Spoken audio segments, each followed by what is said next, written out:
4 रकात वाली नमाज में जैसे एक रकात आपकी छूट जाती है, जैसे आप मस्जिद पहुंचे तब तक देख रहे हैं कि जमात खड़ी है और एक रकात हो चुकी है, तो आप क्या कीजिएगा, सबसे पहले आप तो जो नमाज की नियत है वो नियत करके आप हाथ बांध लीजिएगा।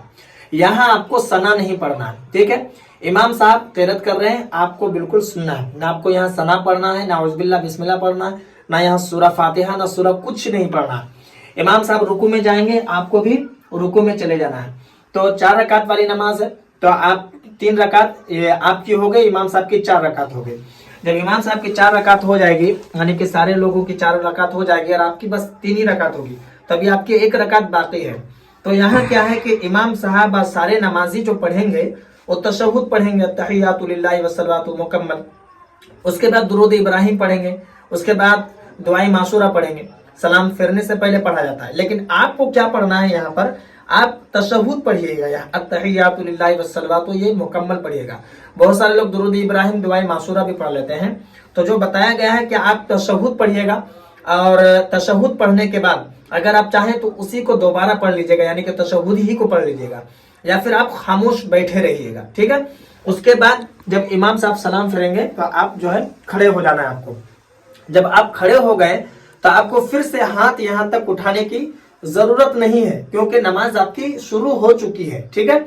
अब जैसे ही रुकू से आप उठ करके जो है आप सिर्फ यहाँ हाथ बांध लीजिएगा, ठीक है।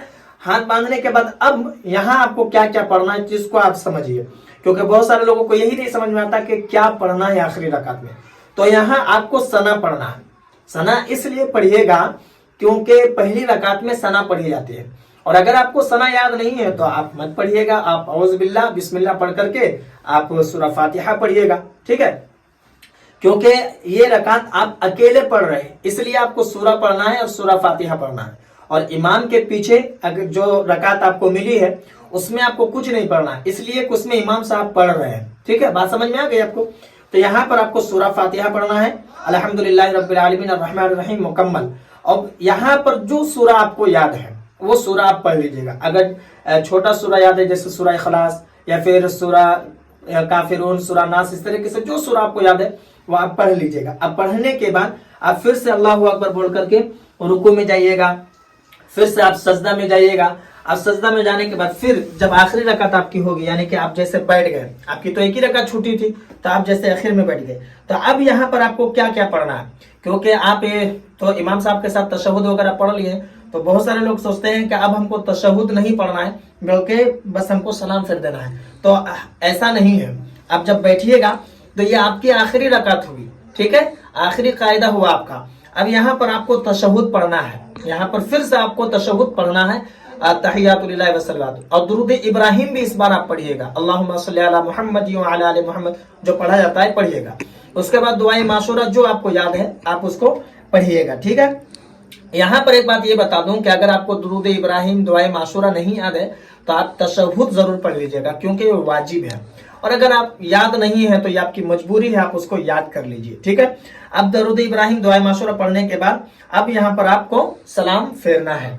तो ये आपकी 4 रकात मुकम्मल हो गई। अब यहाँ पर एक चीज और मैं बता दूं कि ये 4 रकात वाली नमाज है। अगर आपकी 3 रकात वाली नमाज पढ़ना है, जैसे मगरिब के वक्त में आप पहुंचे 1 रकात हो गई, तो वहां पर भी आपको ऐसे ही पढ़ना है। जब इमाम साहब सलाम करेंगे आपको खड़ा हो जाना है, फिर से सना पढ़ना है, सूरा फातिहा सूरा पढ़ना है, ऐसे ही मुकम्मल, ठीक है। अगर फजर में भी आपकी एक रकात छूट जाती है तो 1 रकात इमाम के साथ जो पढ़िएगा उसमें सूरा फातिहा सूरा कुछ नहीं पढ़ना है, और जब आप अपने से पढ़िएगा इमाम के सलाम फेरने के बाद तो उसमें आपको सारी चीजें पढ़ना है। तो ये है तरीका। जैसे जमात में अगर रकात छूट जाती है तो ये 1 रकात छूट जाए या फिर 2 रकात छूट जाए, 2 रकात जब छूट जाएगी तो दोनों रकात में आपको सूरा फातिहा और सूरा पढ़ना है। और जिस तरीके से नमाज आप पढ़ते हैं उसी तरीके से आप नमाज पढ़िएगा। और इसमें जो नियत कीजिएगा ना, तो नियत आपको इमाम के पीछे वैसे ही नियत करना है। इमाम के सलाम करने के बाद आपको हाथ बांधना नहीं है, नियत आपकी पहले ही से की हुई है, ठीक है। मुझे उम्मीद है कि मेरी बात आपको समझ में आ गई होगी। अगर आपके मन में कोई सवाल या फिर कोई डाउट हो तो आप मुझे कमेंट पर जरूर बताएं, और इस वीडियो को जितना हो सके मुसलमानों में जरूर शेयर कर दें, क्योंकि बहुत सारे लोगों को ये मालूम नहीं है कि रकात छूट जाने से कैसे अदा किया जाता है और क्या तरीका है, सही तरीका क्या है, बहुत सारे लोगों को पता नहीं है। तो जरूर बजरूर इस वीडियो को मुसलमानों तक जरूर शेयर कर दें। बाकी अगर आप नए हैं चैनल पर तो चैनल को भी जरूर सब्सक्राइब कर लें।